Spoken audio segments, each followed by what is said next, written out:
Bonjour, parfois dans la vie on se demande pourquoi Dieu ne nous fait pas passer par le chemin le plus simple, le plus court, celui qui paraît le plus logique. Dans la Torah, au moment où Pharaon libère le peuple juif, il est écrit que Dieu n'a pas choisi de les conduire par le chemin des Philistins, alors que c'était la route la plus courte et la plus rapide pour arriver en terre d'Israël. Et pourquoi donc Dieu a choisi ce détour ?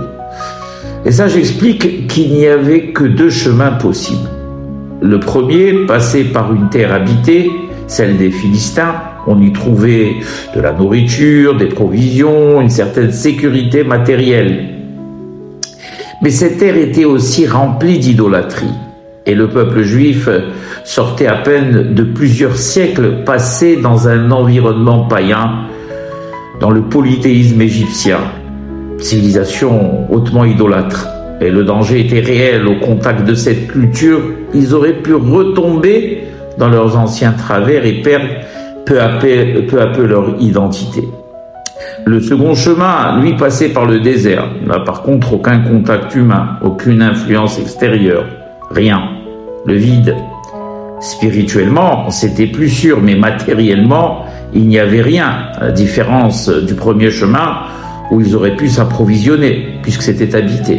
Et pourtant, Dieu a choisi ce chemin-là, le chemin du désert. Il a préféré un risque matériel qu'il a lui-même comblé, bien sûr, après, avec la manne, le puits de Myriam, plutôt qu'un danger spirituel pour son peuple. Et cette idée nous parle encore aujourd'hui. Et d'ailleurs, le peuple l'a suivi sans objection. Combien de personnes acceptent de s'installer aujourd'hui dans des endroits où il n'y a plus de centre juif, plus de synagogues, plus d'écoles, plus de vie communautaire, au risque de perdre leur judaïsme, leur identité, leur spiritualité, dans des coins perdus? Pourquoi font-elles ce choix? Très souvent, c'est par peur. Pas peur de manquer de parnassa, par crainte de ne pas réussir matériellement. Ils ont eu un poste dans un endroit paumé, mais qui paye bien. Et cette peur les pousse parfois à prendre un risque immense, celui de se perdre spirituellement. Mais la Torah nous enseigne aussi un principe fondamental. La parnassa ne dépend pas seulement de nos calculs, mes chers amis, ni de notre emplacement. Nos sages disent une chose étonnante: la subsistance de l'homme est aussi difficile que l'ouverture de la mer Rouge. Bien sûr, pas par rapport à Dieu, rien n'est difficile pour Dieu. Celui qui a créé l'univers par son simple souffle, pour lui, c'est rien du tout. Mais regardons bien ce qui s'est passé au moment de l'ouverture de la mer. Dieu n'a pas ouvert la mer immédiatement, il a demandé au peuple juif un effort, la mer était déchaînée, il leur a demandé de lui montrer qu'ils avaient confiance en lui, de prouver. Ce n'est que lorsqu'ils sont entrés dans la mer, jusqu'à ce que l'eau arrive presque au niveau de leur bouche, mes chers amis, que la mer s'est ouverte. Et là, c'est le message que je veux vous faire passer. Dans la vie, il nous est parfois demandé de faire un pas, un effort. Le maximum que nous pouvons faire par rapport à ce que va nous offrir Dieu, c'est très très très peu. Mais Dieu le demande. Et ensuite, Dieu complétera toujours.